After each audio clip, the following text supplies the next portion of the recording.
Elder Scrolls Online console enhancements are almost here, and we have an exclusive early look with some commentary from Alex Tardif, lead graphics programmer on ESO, who will tell us a bit more about what the team has accomplished. So on the Xbox Series X and PS5, Fidelity mode runs at a native 4K 30 FPS. The Xbox Series X and PS5 Performance mode runs at 1440p 60 FPS, while on the Xbox Series S, Fidelity's 1440p 30, and on the Xbox Series S, the Performance mode is 1080p at 60 frames per second. So having all these options as a player is excellent, and it's going to improve things like ambient occlusion, SSGI, anti-aliasing. You're going to get higher res textures, higher quality shadows that are equivalent to a PC running on Ultra, and of course, faster loading times. Some footage was provided to us so that we could get a quick look at some of the things you can expect here. This first shot is really doing a good job of showing off some of the things I discussed, but most importantly, the anti-aliasing is very much improved here. You don't see any more of that sort of shimmering on the edge of textures, especially on the net. That's one spot that I noticed it, and it was something that they pointed out in their notes when sending it over.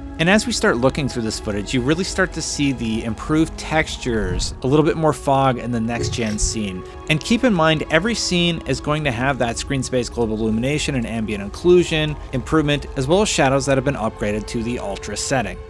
The impact of the AO and SSGI is one of my favorites, apart from it being kind of a passion project of my youngest engineer who did a really good job with it. What I love so much about it is a lot of ESO's ambient lighting, that was one of its weaker features, was the ambient lighting could be flat, and that's just a product of the fact of authoring a game that's been around for quite a long time. We had a way of doing things for ambient lighting that was older. It's starting to see its age. What these features do is really give that a much needed lift. So now there's a lot more detail coming through. The stuff is interacting with local lighting a lot better. And the best part is it impacts the entire game, from our oldest content to our newest content, but did so in a way that our art team didn't have to go back and reauthor anything. These are things that are subtle, but have a drastic improvement to the overall vision. And the thing that I just can't get away from are the ultra high quality textures. And those textures really, really do a lot. They're going to make your character look awesome. That's what these games are all about, right? Looking cool. And now you look cooler than ever before, especially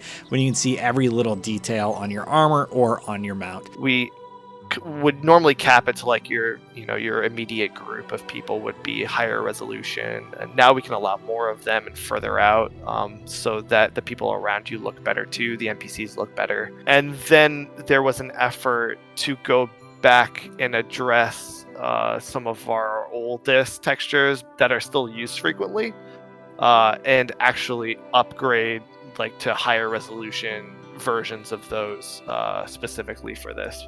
Now, I was surprised to read that they are actually using planar reflections in the water, because that's a really expensive rendering technique, but it really, really pays off. And if the consoles can handle it for this game, then more power to them. Of course, other improvements like draw distance. Here you can actually see buildings that weren't there in the shot. They just sort of pop in. The tree below has a ton of life added to it. And it's these little quality of life items that you're really going to notice if you're playing on a next-gen console, because until now, you've just been playing the previous generation version of the game. I really, really like this shot of the bridge, because you can see the textures on the bridge, and we get our first peek at what water is going to look like when reflecting things. But also, even the foliage at the beginning is drastically improved.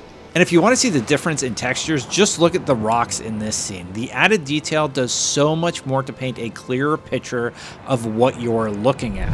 The rocks actually look wet now because they're surrounded by water, and things you didn't even notice in the older version of the game are crystal clear in this version, like the indented patterns on the rocks seen here. So in addition to all that, they also sent over some of their footage from the trailer showing off the God rays shining through the trees here, and the improved shadows, especially on the ground, were something the team seemed to be really proud of. Of course, in this footage, they show off those new planar reflections on the water, and it's really, really gorgeous. Especially in the shot of the animal running by, you can see all the trees being reflected, this little island, and the camera follows the animal, just to show off what they're doing here. It's very purposeful. For us, reflections was always at least on the base consoles, we had no reflections at all. The payoff for going from no reflections to full actual planar reflections were at a decent resolution where you can see all the characters dynamically, like running through it and stuff. We had the advantage of all of our water being planar. We considered ray tracing for the job, but that had its own implications as well. Planar, we had that setting on PC already. We thought, all right, we'll take it for a spin and see how it runs. Initially, it wasn't great. We had a couple engineers that did a significant rework to our underlying render threading, which made it a hell of a lot faster and got it into shippable state. As soon as that work was done, I was like, oh, okay, like that fits. This is the tip of it. There's actually more to come this year that I'm excited about. That is quite a tease, Alex. Thank you so much to Bethesda for making the time to chat with me about these enhancements. The update should hit consoles on June 15th. Thank you so much for watching, and if you've been missing our performance reviews, be sure you're subscribed to youtube.com/IGNGames, where we release new episodes regularly. Can't wait to dive back into my low-level character, Hobbs Real Tiger. If you find me online, be sure to say hello, maybe help me out on a quest. Thank you so much for watching, and for more on all things gaming, keep it right here at IGN.